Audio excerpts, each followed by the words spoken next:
What is even the point advantage of an open relationship open marriage? The point is that some people don't really feel sexual jealousy, so have no qualms if their partner has sex with other people. The advantage here only exists if you indeed have no objections to it.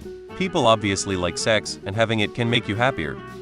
For some people it's about having freedom and variety without giving up the emotional connection they already have. They get to explore other connections while still having a solid partner to come home to. It's not for everyone, but if both people are cool with it and communicate well, it can work. It really depends on what the goals of the relationship are. What is the point of being friends with more than one person? Relationships, too, can be non-monogamous. In the same way, think of a deep friendship with multiple people that include sex and love. We are monogamous because couples can better produce and take care of children at scale. But if that's not the goal, relationships can be different. Romantic love is the only kind of love that people seem to think must be exclusive. You can love 2 parents. You can love a dozen children. You can love lots of friends, pets, sports teams, foods, but if you have sex together, for some reason, everyone has agreed that it is only acceptable to love only one of those people. Why is that? What if some people can love more than one?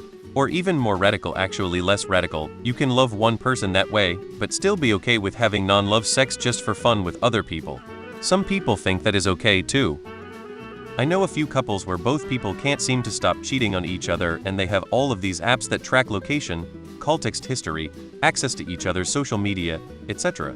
They appear to have no self-control when it comes to their own cheating, but have a major problem with their partner doing the exact same thing. I feel like they would probably benefit from just accepting their lack of self-control and opening their relationship. Let's see.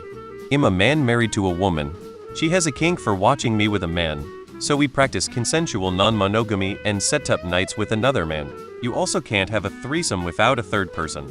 Also, some people are very happy to be in a committed relationship, but are not happy to sleep with only one person the rest of their life. You also can't explore cucking or hot wife without opening it up. My girlfriend and I get to have sex with other people, which is fun. Sometimes we do it together. I think it's about freedom and trust, like you get to explore, but still have a solid base at home. Works for some people, not my style though. It just works for some people, just like how monogamy works for others. It has various reasons why people do it. A lot of the time it's about a sexual discrepancy, such as partner A has a kink partner B can't or doesn't want to participate in, so partner B is free to partake in it with others. Or A is asexual and is not willing to have as much sex as B wants, if any, so B can get their needs met elsewhere. Or a similar disconnect without asexuality but a large difference in sex drive. Or a medical condition that prevents a partner from having sex. For couples who've been together for a while, it can also mitigate getting bored with off each other. Some people just need the variety, and it's much better to be open about it and find a partner who is happy with such an arrangement, rather than getting into a monogamous relationship and cheating on that person. It's definitely not for everyone, it's certainly not for me, but I think each person just needs to find what works for them. And that's totally fine as long as they communicate it clearly and openly with whoever they are dating intend to date. Partners in open relationships often appreciate the freedom to explore romantic or sexual connections outside their primary relationship without feeling guilty or restricted. Sex is good and you get more sex. There's not one as far as I can tell. It's for people who are consumed with lust. They want to have their cake and eat it too. I've met several couples like this over the years. All ended in divorce. Health insurance? Guilt-free cheating. I think some people deeply fear losing control and being hurt.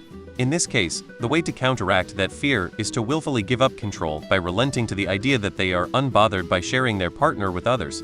It's just a different form of control through assumed indifference, which entails removing the possibility of the fear that your partner might choose someone else without consent, i.e. cheatly. If there's no fear of cheating, there's no loss of control, which would lead to deeply hurt feelings of betrayal, a perception of personal inadequacy and embarrassment. To circumvent that, give up the notion that that's a possibility through being open. Although, to me, open marriage is an oxymoron. A marriage is a covenant or agreement of fidelity between two people. An open marriage is not.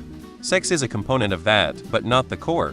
When sex becomes the core, it's a focus more so on carnal needs and not emotional and spiritual oneness with another. Some people don't get jealous.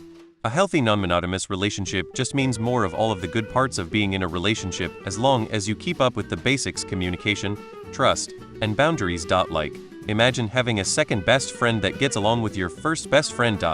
But this isn't for people who are insecure or get jealous by seeing their partner with someone else. Because some people need intense fucking and sucking. Freedom galore, but don't forget the shared Google Calendar. What's the point in any relationship when honesty is the first casualty, even amongst family and friends?